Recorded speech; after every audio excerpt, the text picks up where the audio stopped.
ایک مرتبہ ایک بادشاہ سلامت نے اعلان کیا کہ یہ ہاتھی ہے، کوئی اس ہاتھی کو رلا دے، جو اس ہاتھی کو رلائے گا اس کو ڈھیروں انعامات سے نوازا جائے گا۔ بہت سے لوگ آئے، اس کو رلانے کی کوشش کی۔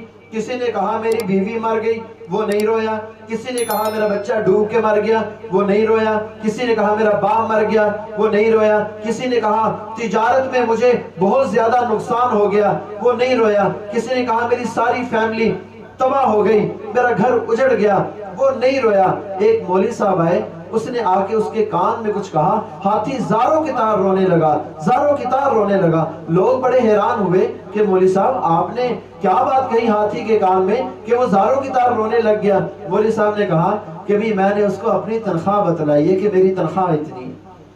ہاتھی تو رونے لگ گیا۔ کاش کہ یہ کمیٹی والے، یہ انتظامیہ والے، یہ بھی ان کی آنکھوں میں بھی کوئی آنسو آ جائے، ان کی آنکھیں تو نم ہی نہیں ہوتی۔ اللہ تعالی ہمیں علماء کرام کی قدر کرنے کی توفیق نصیب فرمائے اور ان کے ساتھ بھرپور تعاون کرنے کی توفیق نصیب فرمائے۔